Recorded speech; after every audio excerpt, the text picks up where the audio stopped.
Hi loves, welcome back to my channel. How are you all doing? I'm not gonna lie to you, I'm obsessed with doing like cute head flicks because of this hairstyle. It's just too cute. It's time we sit down and really chat. I feel like this year I have been so everywhere, life has really been dragging me through the mud, that I haven't really been able to check in with you guys, update you guys, and also just see how you are actually doing. So before we even get into the video, how are you all doing? Tell me. I hope that you're doing really well. I know we would have all, just like me, gone through ups and downs. My year of 2023 has been interesting, to say the least. I'm not ungrateful for it. I feel like everything that has happened now in hindsight has happened for a reason. And I think that reason this year, the best way to sum this year up for me is probably like growth. I have had to experience some things in order to grow in areas that I didn't know I needed to grow. I turned 30 this year, but I also have had some delays when it comes to life plans. As things happen, you can't control everything. The biggest loss though is losing my dog. However, it taught me a lot. It taught me that everything really does come to an end. And I know we hear those sayings all the time. Good things come to an end, but also bad things come to an end. And I know my 2024 is going to be the part where the bad things come to an end, because a lot of good things have already come to an end in 2023. So we need to switch things up. So that is definitely what I'm expectant for. I'm expecting great things to begin and bad things to end in the new year. But I do believe that a lot of negative things have ended this year, like certain patterns that I've had and things like that. So let's get into this, because I'm rambling, but I'm just really excited to talk to you guys. It's been a long time. Of course, I wrote some notes. Because of all of those things, ups and downs, many ups and downs, but many downs, I think I have learned resilience. Not learnt it, I have learnt that I had a resilient spirit. Something that I didn't really think I had in me, because I'm quite an emotional girl. And I'm the girl, if you ever see those memes or you see those like quotes, I'm the girl that needs to cry things out first and then I jump and get on with things. If I've been disappointed or a setback has come, best believe I need to cry, I need to schedule it, I need that time. I've always had to do that, I've always had to get on with things. I've never lived a life where I could just relax when it comes to finances, when it comes to career. I'm not from a background where I don't have to worry about money or think about money or strive for better. I have to, okay? Because no one's gonna do it for me. But I realized this year that I'm quite a resilient babe. When I think about the things I've had to face, I've handled it with grace. Wow, that really rhymed. That was not planned. And I've just been able to rationalize things with the help of my support system. I've not faked it, but I have held it. You know when you just hold the L? I've been holding that, they've just been shooting at me, and I've just been holding them with grace, and I've been using that frustration to just pour more out, whether it is into my friends, whether it is showing up for friends that have just had kids, hosting my friends for a dinner in the midst of disappointment, but I'm like, no, I'm gonna show up, I'm gonna create goodie bags, I'm gonna give these girls a lovely event that no one asked for, by the way.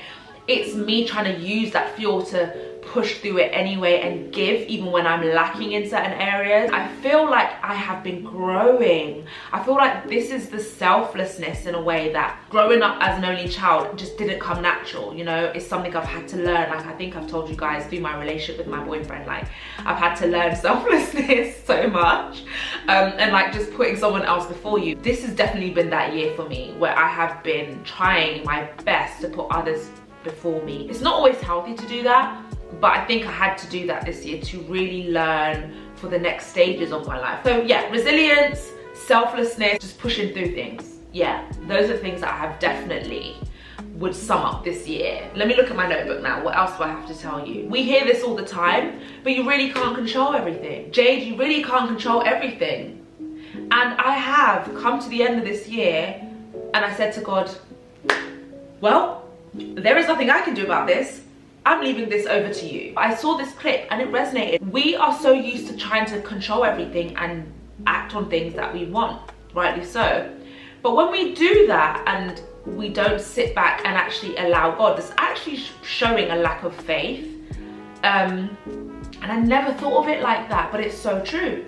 Because if I honestly feel like I am the one that has to make this thing work and happen, when I've been going, like I've been trying with certain things and it's not happening, there comes a point where you actually have to say, am I even acting in faith if I think I can do it?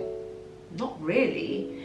I might be praying about it, I might be expecting God to do it and saying it's gonna happen, but I'm still expecting myself to make it happen. That only clicked in my mind a couple of days ago, and it's like a light bulb thing of, I'm not going to stress about this anymore.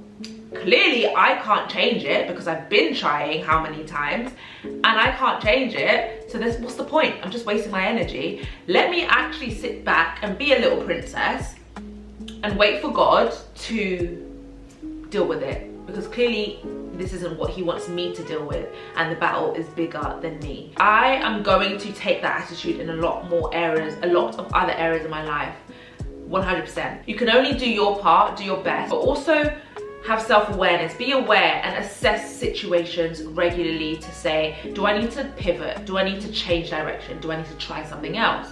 Perhaps I need to talk to someone, have a soundboard and see what their thoughts are. Another thing that I learned about myself, which I always kind of thought, but I think I really saw it in myself this year, is how much the little things actually matter to me over the big things. Like, because this year was really a humbling year. So the little things I've had to magnify and really see them for what they are. I'm grateful, I'm really grateful. And you know, you should really get into the habit of writing down a list of random things you're grateful for, and it will honestly change your mood. Like, I'm saying it now and I feel elated. You'd think that someone just bought me a brand new Land Rover. Those are my lessons. I'm sure there are many more, but those are the ones I can think of right now. And now I want to discuss the things I plan to learn and want to experience and want to do more of in the new year, in a way. So the first thing, I want to act more. I don't want to become an actor. I mean, I want to act more on my ideas, because this little brain and this little head, it's small, guys, don't come for me, comes up with so much, but then the other part of my brain stops it from coming out. It stops me from acting. It makes me overthink. It makes me doubt and all of those things. So I want to act more on what I say I want to do, what I write down in terms of goals, and we'll get to goals, and act on the creative ideas. I want to be more impulsive. I want to be more spontaneous, you know, when it comes to creative ideas, when it comes to filming videos and coming up with ideas, because I come up with them. I can come up with them, but do I act on them? No, let me be honest. If I really look at it, not really. I'd say the last couple of months of this year, I have been pushing myself a bit more to come out of my comfort zone and act on things when it comes to like creative videos, especially on Instagram. But there is definitely more. I am beyond excited about what this little brain and these two hands are going to come up with and create in the new year, because I feel like it's going to be game changing. And so it's time to act. It's time to stop sitting our little tushes on things, on £1 million, billion pound ideas, hitting 1 million people with your content that could change 1 million people's lives.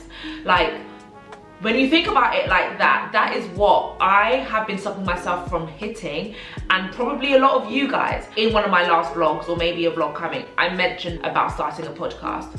Can you hold me accountable to that? I'll check in here and there, name ideas for the podcast or topics, the kind of people you would love to see on the podcast. Does that make sense? What you would like to gain from it. Leading off of that, I think I want to be a lot more adaptable to things. I think I'm naturally the kind of person who can be set in her ways. Like, I don't always like change. I'm not the person that gravitates straight towards a new trend quickly, or like a new platform like TikTok. It took me a very long time.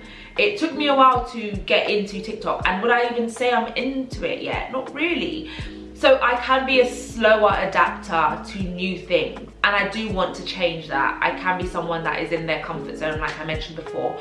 So when it comes to creativity, when it comes to jumping on things, when it comes to changing direction, changing a plan, pivoting, I want to be quicker. You know those people that you watch on podcasts, or you see them try something, it might not work, a business venture, and they just move on. Yes, they probably behind closed doors have cried, or they've been stressed or lost money, but they just start something new. I know I could be a millionaire right now.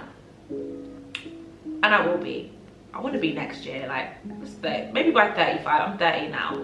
I feel like 35 is a long way away, but who knows, we'll see what happens. I think since the C word happened and then the world shut down, everything was kind of thrown off. I kind of just started going with the flow, and I want to get back on track of being organized in terms of my planning and my goal setting. Right, so I just want to show you 2 books I've got from Papia. They gifted me these, right? And you guys know I usually buy my diaries every single year. This is the first year that I've been gifted one, so I'm super grateful. And I wanted to go with bright colors because they make me happy when I see them, and I was able to personalize them. So the first one is my 2024 diary. I got green because Jade is green and it's all about money in 2024, not gonna lie. And I put my year ahead with my name on it, and this diary is really good. I've started populating it, just putting some dates in for January, like meetings and things I have, so you get like a whole view of the whole year 2024 and 2025, which is great because I plan the things that's going to happen in 2025 as well. Individual month diaries where you can put things in each day. There's goal setting parts, which I have only seen now. So that's amazing, because I thought I was gonna have to get another notebook, which I want to be mad at. You know I love a notebook. 2 pages where you can set 3 top goals, to-do list, top priorities, new habits, and then just notes. This is brilliant. This is for the month. Then you also have the month split out 2 days where you have more space to really write down plans for each day. You have contacts, a bullet journal section, which I've never really got into. Let me know if you guys do bullet journaling. And then there's a lot of like just lined sheets to write things, which is always great. My gratitude journal, because this is key.